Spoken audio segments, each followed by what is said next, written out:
What is up, ladies and gentlemen? You're watching another Mad Men film breakdown presented to you by Mad Men Sports. I'm Brian Sullivan. Today we're going to talk about a player who you definitely are hearing more about, and yet I still feel like he's being underappreciated and overshadowed. A player that doesn't quite stuff the stat sheet like some of the other premier pass rushers, and in a league that is so dominated by offense, players like Demarcus Lawrence just don't get as much credit as they should. And again, he's great. Cowboys fans know him. He just got a big contract. And he's somebody maybe you heard more about in the offseason, but he's not a name you hear very often. He has 8.5 sacks this year, which is good. It's not insane, but it's pretty good. That's a pretty good amount to have this late into the season. And he has 32 in his career. So pretty solid numbers. He was ranked 91.6 on Pro Football Focus last year, and he's ranked at an 83.2, so his grade has gone down a little bit, and he's the 11th ranked edge rusher. But let me tell you, he is a major reason why Dallas is 5th in opponents' yards per carry, 5th in opponents' rushing yards per game, and 4th in opponents' point per game in general. And while this defense in general has a lot of talent from top to bottom, everything runs through the defensive line, and really this defensive line lives and dies by Demarcus Lawrence. The amount of double teams he takes, triple teams at some points, and the impact he has, he allows a lot of these other players to shine. And I'm going to show you why with some of these plays. So sit back and enjoy, and let's get to it.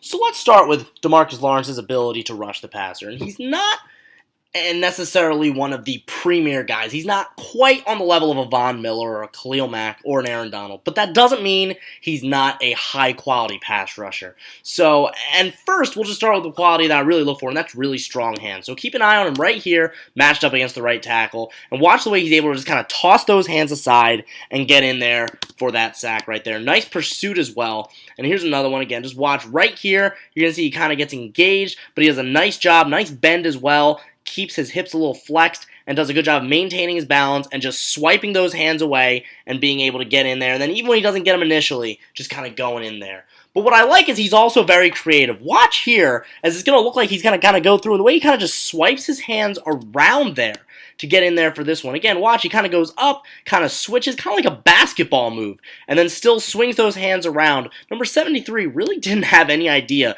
what was going on there. It's a really cool looking move, something that's unusual, something I haven't seen very often. And then here's one more right here against Washington, and again, keep an eye on him right here, and keep an eye on the way he kind of deceives this tackle here, looking like he's going to go outside, and then splits through and forces an incomplete pass. Now take a look there one more time. Again, look at the way it looks like he's going to penetrate the outside gap, and then instead he goes inside to the B gap. Just watch the way he kind of cuts out and then cuts right inside. Again, almost like a basketball player. Pretty cool. We usually talk basketball with tight ends, but now we're moving on here.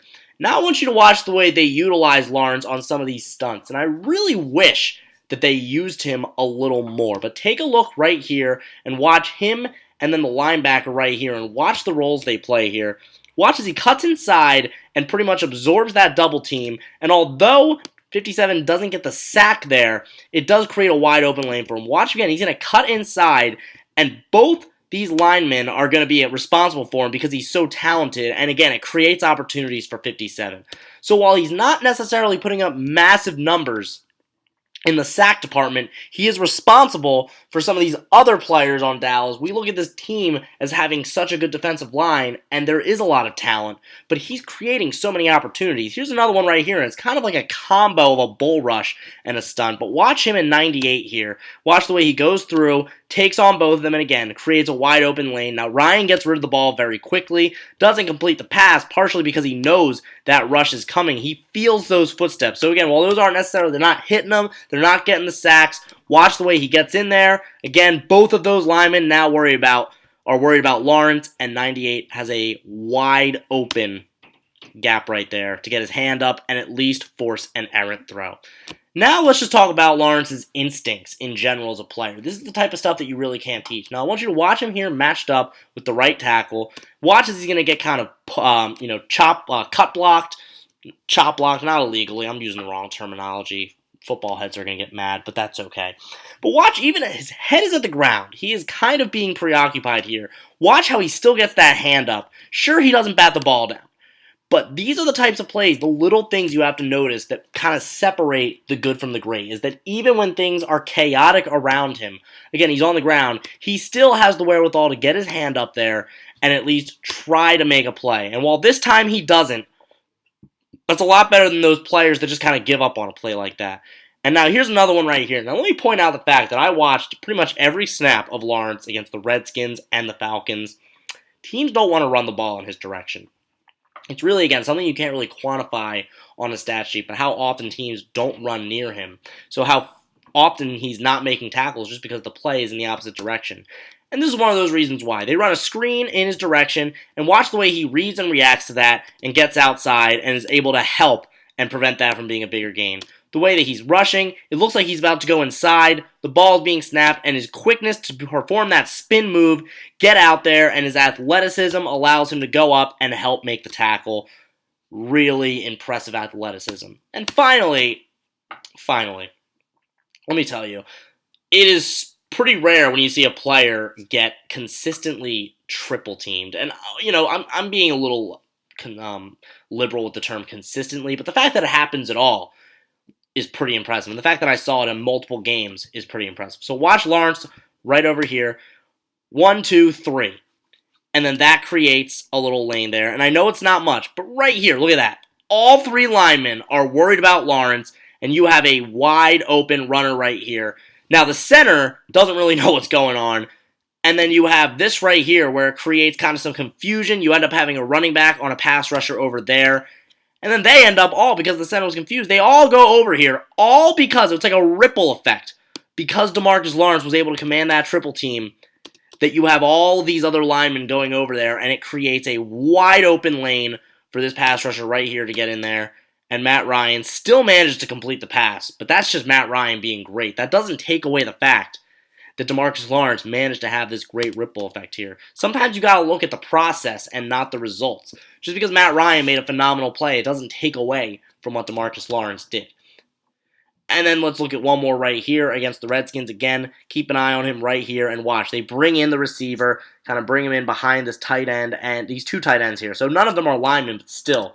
And all 3 of them are going to go right for Lawrence, and they run towards him, and that's why there's nobody here to block this corner, and why he, right here, number 35, is able to be wide open as well, and why AP basically has no gain. Because all 3 of these blockers are preoccupied with Demarcus Lawrence. So again, this is just kind of an example, and this was only 2 games. I could sit here all day and show you plays where Demarcus Lawrence is making an impact. I really like these players, these types of players where they don't get the glory, they don't stuff the stat sheet, but what they do goes beyond the stat sheet, and they impact their teammates. We're talking about how great this Dallas defense is in general, and it is. There's a lot of talented players, but it's a little easier for all these other players to shine when you have such a dominant force like Demarcus Lawrence constantly taking on double teams, constantly forcing offenses to be one-dimensional in the way they choose to run the ball. Very impressive stuff, and he is one of the main reasons, along with this rushing attack on offense, but on defense, one of the main reasons that the Cowboys have a really good shot at representing the NFC East in the playoffs, albeit a weak division.